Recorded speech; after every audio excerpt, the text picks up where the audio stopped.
Namo tassa bhagavato arahato samma sambuddhassa. Namo tassa bhagavato arahato samma sambuddhassa. Namo tassa bhagavato arahato samma sambuddhassa. Buddhang saranang gacchami, dhammang saranang gacchami, sanghang saranang gacchami. Tatiyampi buddhang saranang gacchami, tatiyampi dhammang saranang gacchami, tatiyampi sanghang saranang gacchami. Tatiyampi buddhang saranang gacchami, tatiyampi dhammang saranang gacchami, tatiyampi sanghang saranang gacchami. So welcome everybody to Tuesday meditation. I think it's August 6th or something like that. When I was in Thailand, there was a fellow who he was learning Thai, and he always used to like to try to do a countdown with the dates. So maybe I should start trying to do that in Sinhalese whenever we we're gonna try some countdown. And so it was a nice kind of a weekend. Bill and myself, a few other people, went out for a little hike in this area, which is called Warden Woods. And so Warden Woods is just kind of like by Taylor Creek Park, which is near Victoria Park Station. And I'd often kind of gone by these, you're going by on the GO train or whatever, and you say, oh, this looks like a nice forest here, But it's a GO train, so you can't hop out and go check the forest out. But as it turned out, kind of looking for a place to hike, and then it turned out that was right near this place called Warden Woods. And so Warden Woods is this kind of, it's this stand of forest in a ravine, and so parts of it are approaching what they call like an old growth condition. So the trees are very, very high, okay, very tall, and there's very little plants. Just kind of the plants are very low, and there's almost no sunlight filtering through. And so we kind of set out there, and first off, we got there, and there was these deer that came out at the beginning of the hike. So hopefully, plan to post the video tomorrow.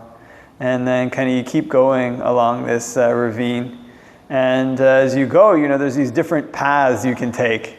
Okay, so we kind of kept going along, and I was pretty sure I kind of scouted out the hike, a few weeks earlier, just to make sure the forest was all right. And I was pretty sure we got to this one point, there was like this high road and a low road.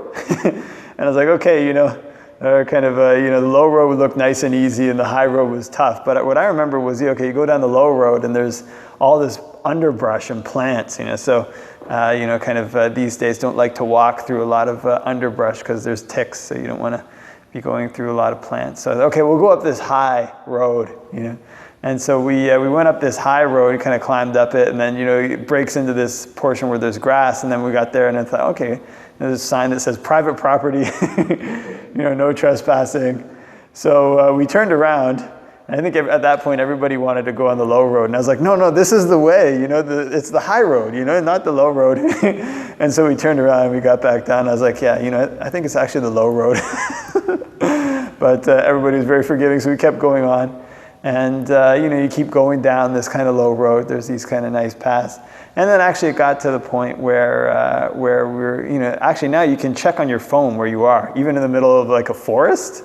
So I could see, on the phone, it actually has the trail even mapped. I don't know who maps these things, but somehow even the maps for these footpaths are on the phone, on the GPS. So, you could look on the phone, okay, actually we're getting close to Warden Road. So by looking on the phone, I knew finally, okay, we're getting to the point where we've got to go up this path, kind of no choice. We have to go up the high road.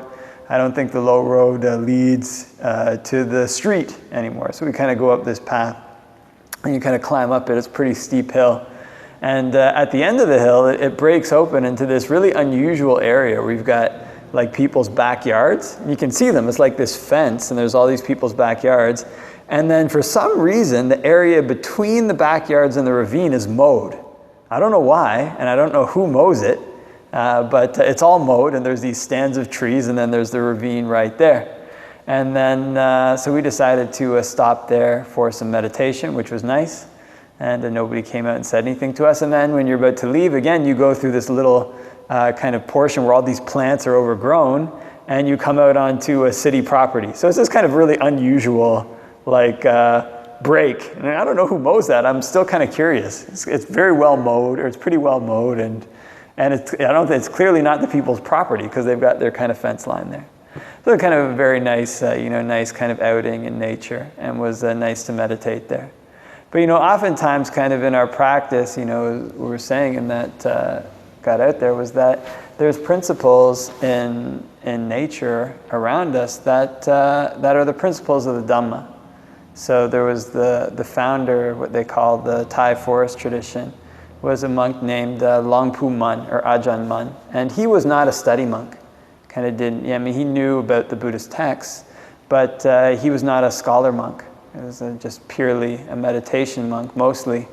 And although he did spend some time studying. But they have all these various degrees that you can get in Thailand. You can go and study and become a degree 1, a degree 2, a degree whatever, and these Buddhist studies. And to get to be an abbot, you have to have a certain level of degrees. Kind of, it's controlled that way. And he didn't even have one. He had not even one degree. Not even the lowest degree he didn't get. And so the monks would ask him when he went to Bangkok, well, how do you practice when you don't have the texts around you? Okay, you're out in the forest, there's no Buddhist texts around. And his explanation was, I listen to the Dhamma 24 hours a day. In other words, the principles that the Buddha taught, he didn't read any books to find them out. It's wonderful to have the suttas, they're important. But the Buddha didn't go reading books to find out the principles of the Dhamma. He found them out through his own knowledge of cause and effect, both through, he had special knowledges through samadhi, but also through wisdom. In other words, these principles of the Dhamma, they're not something that's just put together like a theory. They're things that are present in nature. They're things that are present in the way they work, the way the world works around us. In other words, they're kind of laws of nature that the Buddha discovered, that he didn't create. He didn't create these things, they're already there. So because these things are laws of nature, when we want to find out about them, when we want to find out about the way that we train our mind, it's good to have some basis in the books, in the text, to know the theories. But a lot of what we can learn, a lot of what we can see, is what we learn and what we see by observing the principles in nature around us. So one of the kind of interesting things going out to these kind of woods is that, there's a path to go through the woods. We have a destination in mind. Actually, I'd been there before, to where this kind of thing was. So I kind of had an idea of where we were heading, but I didn't have all the paths memorized. We get to this portion where it's a high road or a low road. Okay, what do you want to do? Take the kind of easy road or the difficult road? And so we took the difficult road, and interestingly enough, the difficult road didn't lead to our destination. So there's a principle in Dhamma right there. And it's not the case that just because something is difficult, that it means it's going to be the right road. It's also not the case that because something is easy, that it's going to be the right road. All of these kind of various paths, the way that we judge them, is to the extent that they lead us to our destination.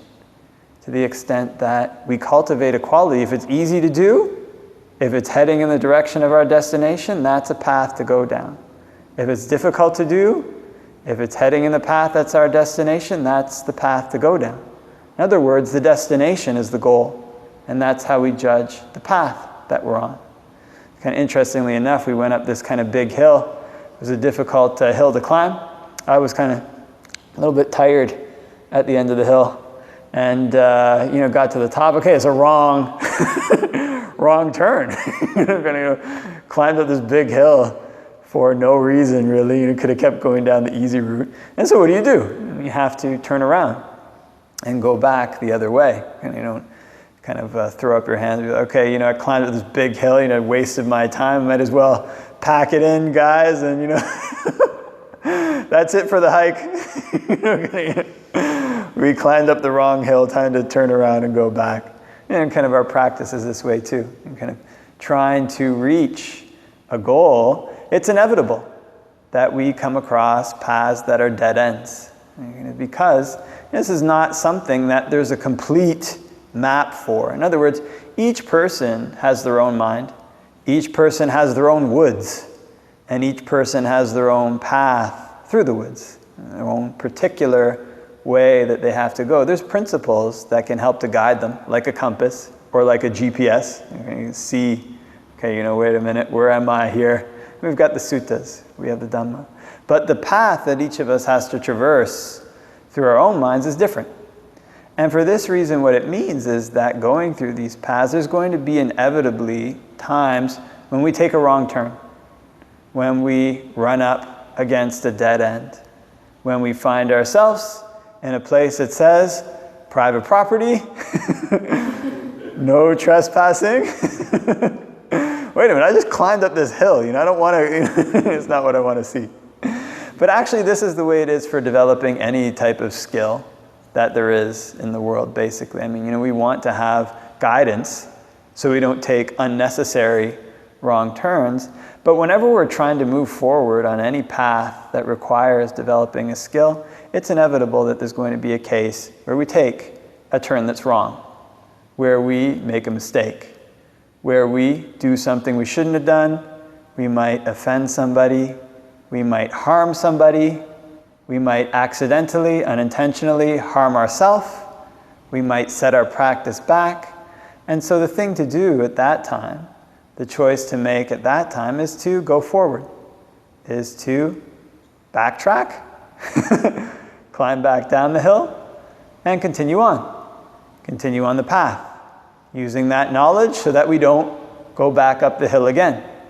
So this is one of the interesting things. We're kind of reading up, coming from, Canada at one time was kind of very Christian culture. Actually, that wasn't that long ago. That would have been maybe, 60 years ago. It's almost the only religion in Canada was Christianity. And, so most people, even if their families have been here for a long time, if they don't have any other religious background, their background is a Christian background. Even if they're not practicing Christians, that kind of ethos is what formed Canadian culture. And so I remember being a kind of young man and having these ideas in my head about kind of guilt. Okay? Basically, if you do something wrong, you have to pay. You got to repent for that and then pay for it. And you should kind of feel guilty about it, because if you feel guilty, then that will kind of give you the stick to make sure you don't do it again. But there's a very kind of interesting thing in the Buddha's teachings, which is that when a person makes a mistake, this kind of feeling of guilt, this kind of feeling of beating oneself up is actually something that's negative.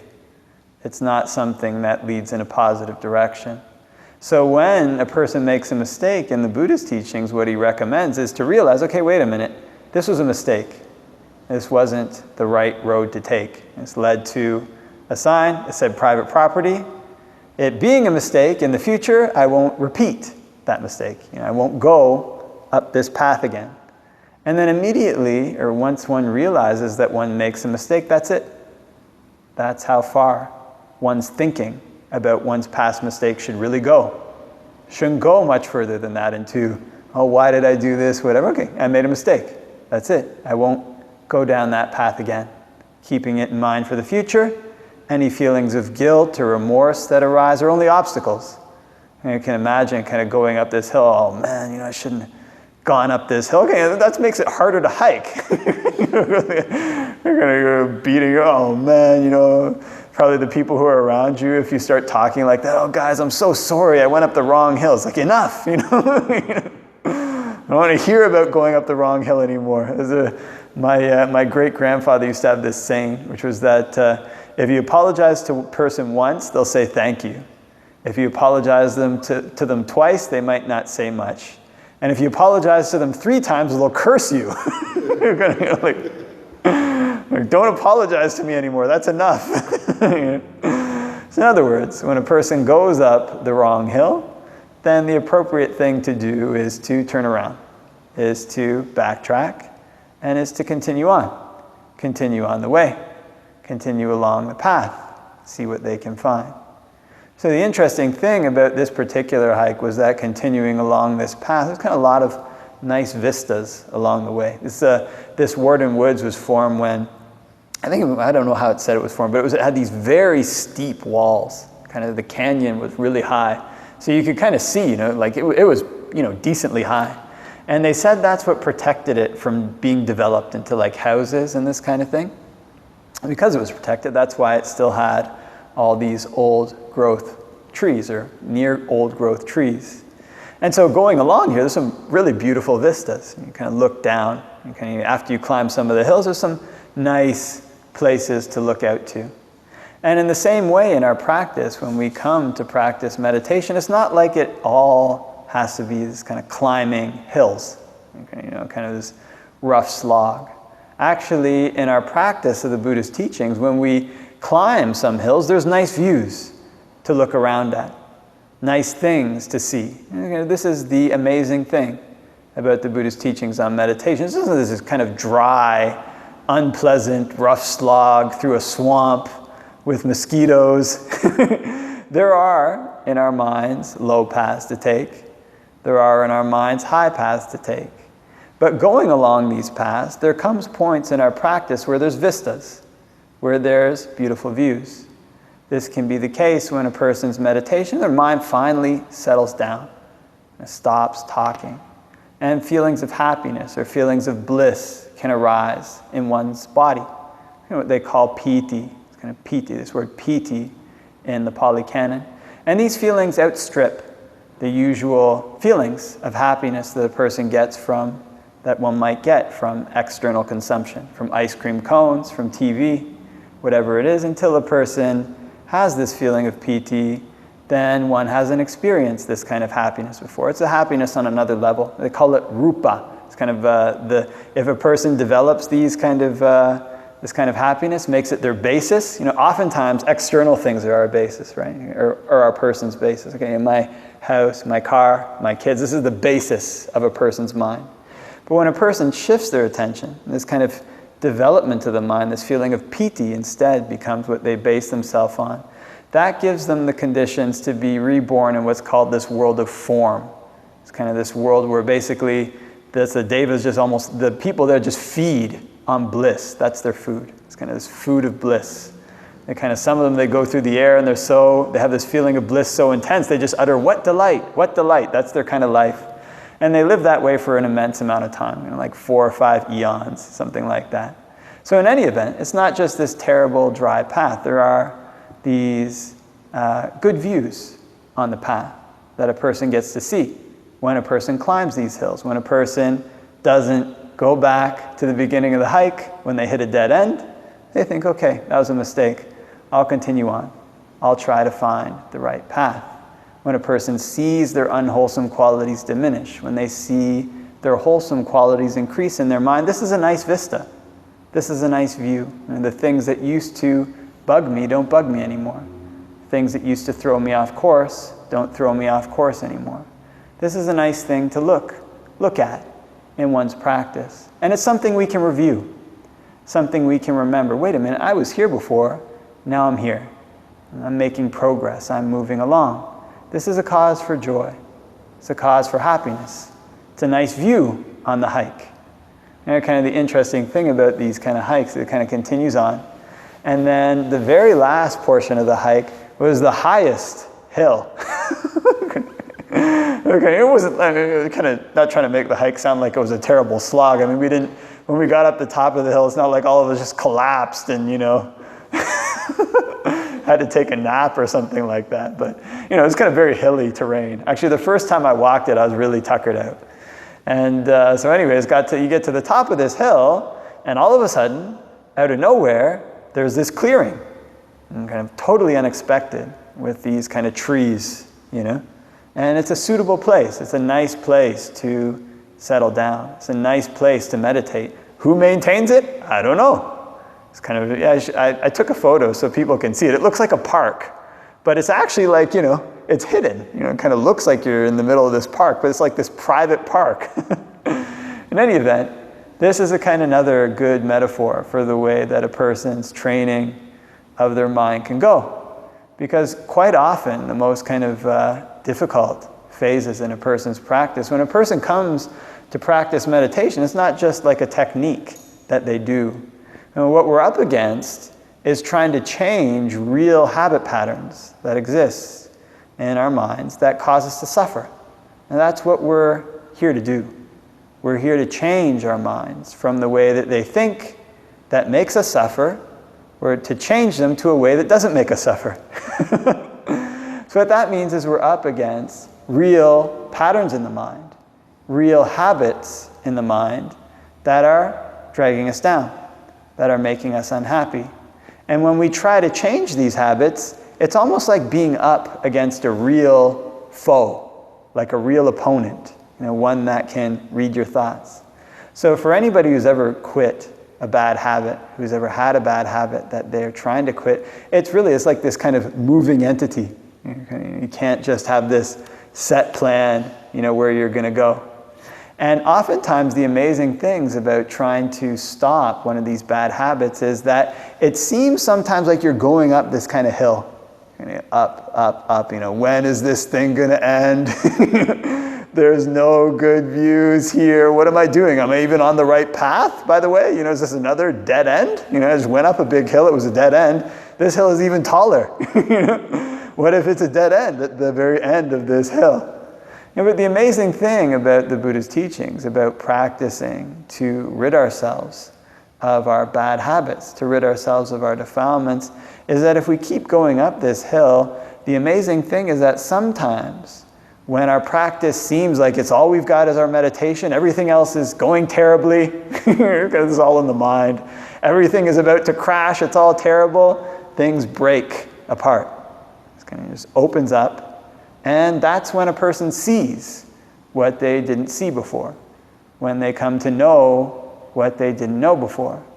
And after that, whatever it was that was troubling them doesn't have the same power. This is the way that kind of insights tend to arise in a person's practice. It usually, or often, not always, but often, can come at the end of this kind of internal struggle, this internal battle with an opponent. And the opponent is our bad habits. The opponent is the very things in our mind that are causing us to suffer. Now, the reason this kind of opponent seems like a really tall hill like this is because the things in our mind that cause us to suffer are linked to things that a person tends to really love. There's always this kind of linkage between them. If it was a person has this addiction to, say, ice cream, it's not that the ice cream is like this terrible, unpleasant, horrible thing. It's pleasant to eat it. That's why you're going to keep chowing down on it. This is precisely why these kind of habits are difficult to break. It's because it has this component to them of what a person loves. But the amazing thing about it is that as a person keeps going, whatever suffering, whatever difficulties come as a result of trying to give up a person's bad habits, when they break, when they finally fall away, whatever difficulty was involved seems like it's not even there. Kind of very hard to remember. Kind of slogging up the hill. Oh man, this hill is so tough. When it breaks, person comes to the clearing, well, the hill is forgotten. What was that whole hill about? Kind of seems very small. Actually, if you had to go back down and back up, maybe you could. There's a clearing at the end now. So in the same way, when we're climbing up the hill, this is where we have this faith. We're sustained by this faith that there is a way to end our negative mental habits. There is a way to come to a happiness that doesn't depend on all the things that we usually depend on.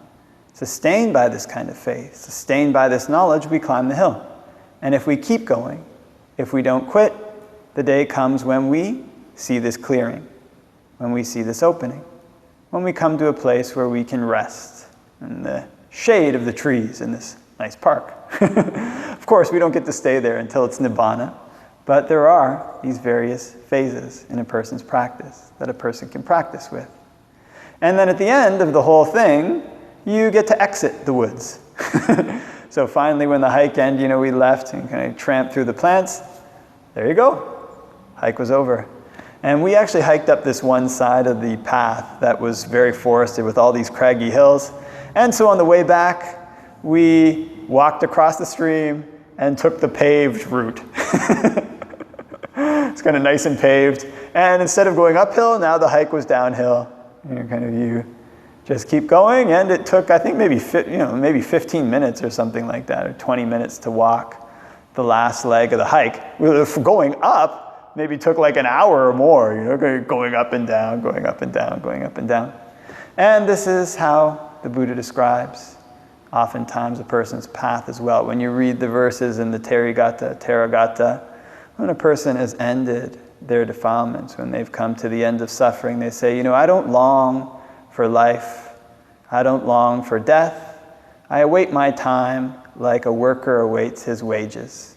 And there's another verse where a monk says, just like a fine thoroughbred stallion with a swishing tail runs easily with next to no effort, in the same way, my days and nights run with next to no effort, now that I've gained the pleasure of the flesh, not of the flesh. I've gained this kind of pleasure that doesn't depend on external things. So if we embark on the path, if we turn around when we reach a dead end and keep going, if we're careful to choose which path is right, whether it's high or low, and if we don't stop at the hills, the day comes when we come to this clearing, when we come to this opening. And after that, things become easy. The way down is a paved path. The way down is not difficult. A person achieves this goal, their days and nights run together with next to no effort. Just like a fine thoroughbred horse with a swishing tail runs easily with next to no effort. This is how a person's days go when they gain a basis in their mind that doesn't depend on external things. When they gain a happiness in the mind, that's not of the flesh. So those are some of the potentials for the Buddha's teachings, and a little story of our hike.